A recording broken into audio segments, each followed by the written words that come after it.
தொடர்ந்து நான் எதை செய்தாலும் எனக்கு அது வாழ்க்கையில தோல்வியாவே தாம்மா முடியுது.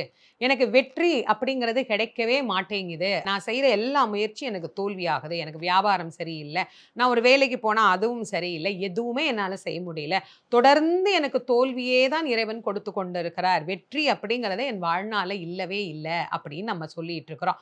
நமக்கு எது வெற்றின்னும் தெரியல, எது தோல்வி அப்படின்னும் தெரியல.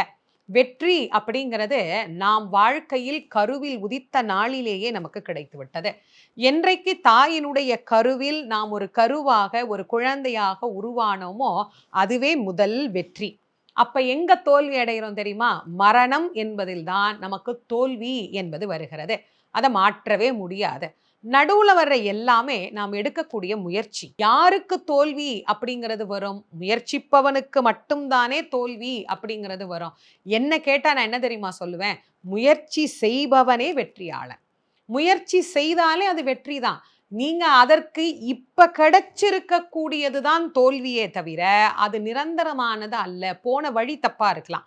அந்த வழியில போகாம வேற வழியில போய் பார்த்தோம் அப்படின்னா, கண்டிப்பாக உங்களுடைய முயற்சிக்கு வெற்றி அப்படிங்கிறது இன்னொரு வழியில நிச்சயமாக இருக்கும். நான் முயற்சித்த பாதை வேண்டுமானால் நமக்கு மாறி இருக்கலாமே தவிர, இந்த முயற்சிக்கு தோல்வி என்பது பரிசு அப்படின்னு நீங்க நினைக்கவே நினைக்காதீங்க.